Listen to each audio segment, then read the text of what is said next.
নবী করিম সাল্লাল্লাহু আলাইহি ওয়াসাল্লাম সবার সামনে দাঁড়িয়ে দীর্ঘ 23 বছর অক্লান্ত পরিশ্রম করে দাওয়াতি মিশন কমপ্লিট করার পরে সবাইকে সমবেত করে একটা হজ করলেন। হজ করার পরে তিনি গুরুগম্ভীর কণ্ঠে বলছেন,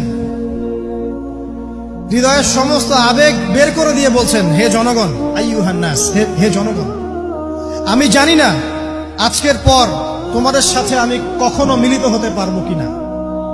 একটু চিন্তা করেন, সাহাবীরা সামনে দাঁড়িয়ে আছেন, নবীজি দাঁড়িয়ে এই কথাটা বলছেন, হে জনগণ, আমি জানি না আজকের পরে আমি তোমাদের সাথে মিলিত হতে পারবো কিনা। অতএব যে ব্যক্তি আজকে আমার এই কথাগুলোকে স্মরণ রাখবে সে যেন অন্যের কাছে এই কথাগুলো পৌঁছে দেয়। হতে পারে যার কাছে পৌঁছে দেওয়া হচ্ছে সেই এই কথাগুলোকে বেশি সংরক্ষণ করতে পারবে। আল্লাহ পাক তার প্রতি রহম করুন যে আমার এই কথাগুলোকে অন্যের কাছে পৌঁছে দিবে।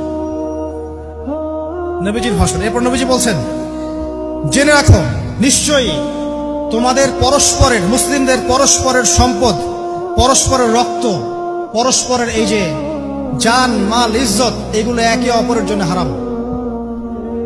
মুসলিমদের পরস্পরের রক্ত, পরস্পরের ইজ্জত, সম্মান একে অপরের জন্য হারাম। এর হানি করা একে অপরের জন্য হারাম। ঠিক যেমন আজকের এই দিন হারাম, এই শহর হারাম, এই মাসও হারাম। নবী করিম সাল্লাল্লাহু আলাইহি ওয়াসাল্লাম বলছিলেন, জেনে রাখো তিনটা বিষয়ে যেন তোমাদের অন্তর কখনো খেয়ানত না করে। তিনটা বিষয়ে তোমাদের অন্তর যেন কখনো খেয়ানত না করে। এক, তোমরা যে কাজটাই করবা শুধু আল্লাহ পাকের সন্তুষ্টির জন্য করবে। তোমরা যে কাজই করবে শুধু আল্লাহর সন্তুষ্টির জন্য করবে। তোমাদের শাসক বর্গের কল্যাণ কামনা করবে। তোমাদের শাসক বর্গের কল্যাণ কামনা করবে। 3 নাম্বার, মুসলিমদের জামাতকে আঁকড়ে ধরে রাখবে। মুসলিমদের ইউনাইটেড কমিউনিটিকে আঁকড়ে ধরে থাকবে। এই তিনটা বিষয় পালনের ক্ষেত্রে তোমাদের অন্তর যেন খেয়ানত না করে। এদিন সূর্য ঢলে যাওয়ার পরে নবী সাল্লাল্লাহু আলাইহি ওয়াসাল্লাম আরো বললেন, শুনে রাখো হে মানব জাতি, এটা ভালো করে শোনেন, শুনে রাখো হে মানব জাতি, নিশ্চয়ই আমি মুহাম্মদ সাল্লাল্লাহু আলাইহি ওয়াসাল্লাম জাহেলি যুগের যত কুপ্রথা আছে সমস্ত কুপ্রথাকে আমার পায়ের তলে পিষ্ট করে গেলাম।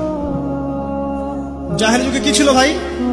শিরিক ছিল, সুদ ছিল, মাদক ছিল, নারীর অবমাননা ছিল, কন্যা সন্তানকে দাফন করা হতো, রক্তক্ষয়ী, হানাহানি, মারামারি, কাটাকাটি ছিল। এগুলো সবকিছুকে আমি আমার পায়ের তলে দাফন করে গেলাম। এটা কি দাফন হয়েছে? তিনি বলছেন, নিশ্চয়ই আমি জাহেলি যুগের সুদকে আমার পায়ে তলে পিষ্ট করে যাচ্ছি।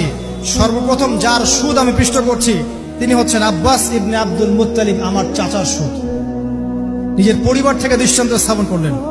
তিনি আরো বললেন, হে উপস্থিত জনগণ, তোমরা মেয়েদের ব্যাপারে সতর্ক থাকবে এবং তোমাদের স্ত্রীদের ব্যাপারে সতর্ক থাকবে, তাদের হকের ব্যাপারে সতর্ক থাকবে, কেননা তোমরা তাদেরকে আল্লাহর কালিমার মাধ্যমে হালাল করে নিয়েছো। অতএব তাদের ব্যাপারে তোমরা সতর্ক থাকবে।